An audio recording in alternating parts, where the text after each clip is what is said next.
Madam Vice President, we want to move to the topic of reproductive access, something that you have worked in leading on both for the administration, Democrats, and now the top of the ticket. You've said that as president, you would want to codify Roe. If it came to your desk, you would sign a bill that did that. Roe protected access until fetal viability, which it also says is, quote, at about 7 months. Will she allow abortion in the 8th month, 9th month, 7th month? Come on. Okay, would you do that? Why don't you ask her that question? Why don't you answer the question? Would you because veto? Under Roe v. Wade, answer the question, would you veto? You could do abortions in the 7th month, the 8th month, the 9th month, not true. And probably after birth. In the recent NABJ interview with Vice President Kamala Harris, we saw a blend of passionate topics that really hit home for many Americans. The discussion touched on key issues like abortion rights, economic opportunities for Black men, gun control, and the high costs of childcare. It's fascinating how these subjects not only affect individuals, but also shape the entire landscape of our country. Starting with abortion, Harris emphasized her commitment to codifying Roe v. Wade, insisting that individuals should have the right to make their own choices about their bodies. However, she faced tough questions about late-term abortions. Some critics argue she sidestepped the issue, suggesting that her responses felt more like a political dance than a direct answer. It's important to note how complex and emotional this topic can be for so many people, and the way it's handled can have significant implications for voters. Madam Vice President, we want to move to the topic of reproductive access, something that you have worked in leading on both for the administration, Democrats, and now the top of the ticket. You've said that as president, you would want to codify Roe. If it came to your desk, you would sign a bill that did that. Roe protected access until fetal viability, which it also says is, quote, at about 7 months, but it may occur earlier, even at 24 weeks. So do you similarly support also codifying Roe's restrictions, which allowed states to ban abortion in the 3rd trimester of pregnancy unless necessary to save the mother's life? We need to put the protections of Roe v. Wade back into law. And when that bill gets passed by Congress, I will proudly sign it into law. Understand what is happening in our country. Over 20 states have passed what I call Trump abortion bans because I understand how we got here. The former president handpicked 3 members of the United States Supreme Court with the intention they would undo the protections of Roe v. Wade. They did as he intended, and in state after state, laws have been passed criminalizing healthcare providers. I don't know if anyone here has heard most recently the stories out of Georgia.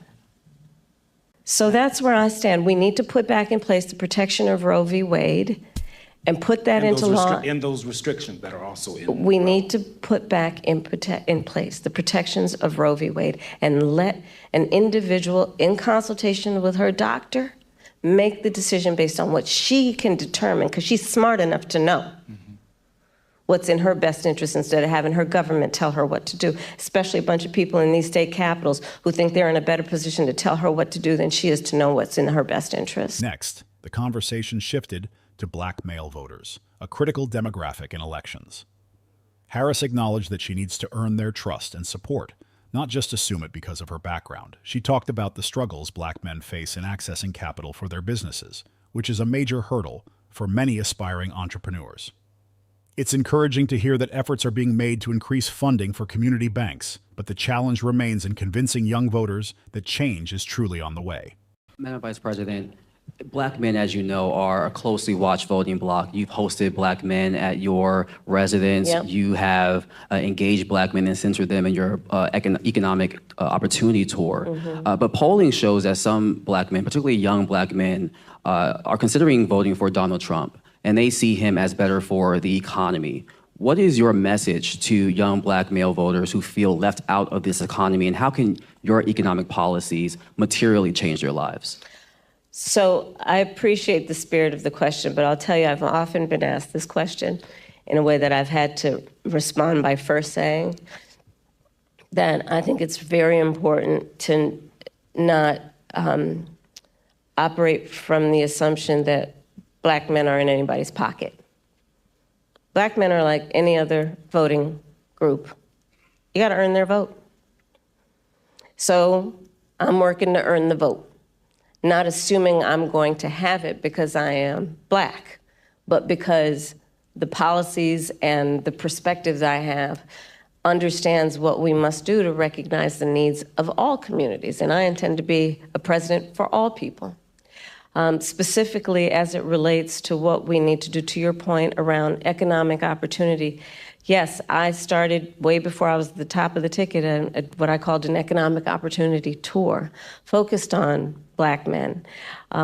Understanding that, for example, we have so many entrepreneurs in the community who do not have access to capital, but they've got great ideas, an incredible work ethic, the ambition, the aspiration, the dream, but don't have the relationships necessarily. So my work has included, as vice president, getting billions more dollars into community banks, including working with the big banks to do that, so that we can increase access to capital for our small businesses, for our startups. Part of my plan under my economic opportunity plan going forward is that right now, startup entrepreneurs, small businesses only get a tax deduction of $5,000.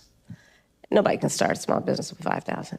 When gun control came up, Harris discussed her support for banning assault weapons and implementing universal background checks. While she recognized the issue of handguns and violent crime, critics pointed out that her proposals seemed to miss the mark on addressing the real problems in cities like Philadelphia. This highlights the ongoing debate about how best to balance safety with Second Amendment rights, a conversation that's both sensitive and urgent. The issue of childcare is equally pressing, with Harris proposing that families should not pay more than 7% of their income on childcare. This could relieve a lot of stress for working parents. However, there's skepticism about whether this plan is robust enough to address the high costs many families face. It raises questions about how policies can be effectively implemented to genuinely support families. Throughout the interview, some viewers felt that Harris's answers were somewhat vague and lacked authenticity. This perception can create a disconnect between politicians and the public, making it difficult for people to feel confident in their leaders. When voters want clear, actionable plans, they can be left frustrated by what they perceive as word salads. Ultimately, this interview serves as a reminder of how crucial it is for leaders to communicate effectively and genuinely with the public. It's not just about policy. It's about connecting with people on a human level. The upcoming election will heavily depend on how these issues are addressed, and voters are paying close attention. Madam Vice President, I'm switching gears again. Okay. Quick question. I want to talk to you about gun control. So you've said you support an assault weapons ban and universal background checks, and we actually learned during the debate that you are a gun owner. Mm-hmm. But in cities like Philadelphia, handguns are responsible for most homicides and violent crime. The most recent FBI data shows handguns were involved in 59% of murders in our country. How will you address the issue of the use of handguns? Because a push for an assault weapons ban only addresses a significant but small part of the problem. So, first of all, yes, I am a gun owner, and Tim Walz is a gun owner, and we're not trying to take anybody's guns away from them. But we do need an assault weapons ban. Assault weapons are designed to kill a lot of human beings quickly, Yes, and an have assault no weapons place, ban, and yes. have no place, I'm gonna get to it, Yes. and have no place on the streets of a civil society. We need universal background checks, which, to your point about handguns, is about saying that it is just reasonable to want reasonable gun safety laws that say we should do background checks, that we ought to know. It's just reasonable. You might want to know before someone can buy a lethal weapon if they've been found by a court to be a danger to themselves or others. You might just want to know. And respectfully, we do understand that. But you're asking Yes. about... I'm you're asking asking specifically about handguns, because many of those handguns aren't purchased in places. Universal background checks Yes. apply to handguns. Yes. They do. But in And many instances, those handguns aren't even bought lawfully. Yes. Which is why I also have been very adamant for years. In fact, I myself protested at a gun show probably 10, 15 years ago about the gun show loophole and why we need to close that. Because what ends up happening is that gun shows at flea markets, gun dealers are not, under existing law in the past, required to register their sales. And so you are exactly right that a lot of homicides, for example, a good number of them, I don't have the statistic in front of my mind, are committed with illegally purchased guns. And that's why we need to address each entry point in the issue, including universal background checks, closing the gun show loophole, and what we need to do as a general matter to focus not only on reaction to crime, but prevention of crime. In some parts of the country, it costs more for childcare than for rents. I think That's right. Bloomberg recently reported an average of $33,000 a year. So I'm just wondering, you mentioned that in your opportunity economy, a child tax credit, but that's just one part of an ecosystem. Right. Please tell us, what plans will you propose to guarantee that families can actually afford childcare and elder care? So to your point, it is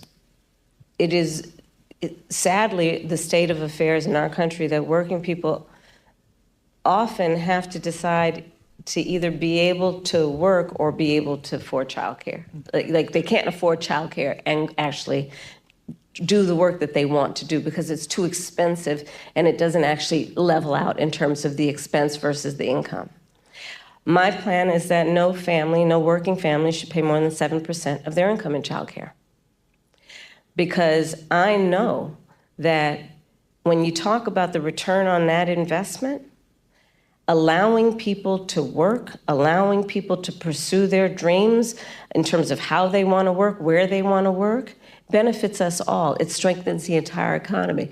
We saw, for example, during the pandemic what happened. And it sadly has dissipated as a conversation that we need to resuscitate, which is the number of women that had to leave the workforce because of a lack of childcare and home health care. And so many of our families, and in particular women, end up carrying the responsibility. Men do too, of course.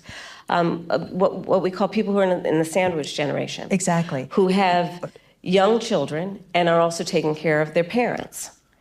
And it is just absolutely too expensive for them to be able to work and do that.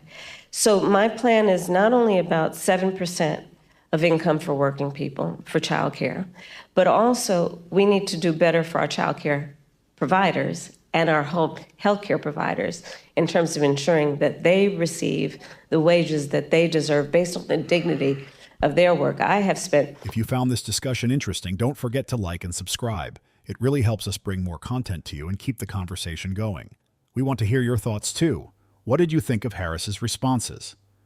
Do you believe her policies can make a real difference? Let's chat about it in the comments below. Stay informed, stay engaged, and thanks for tuning in.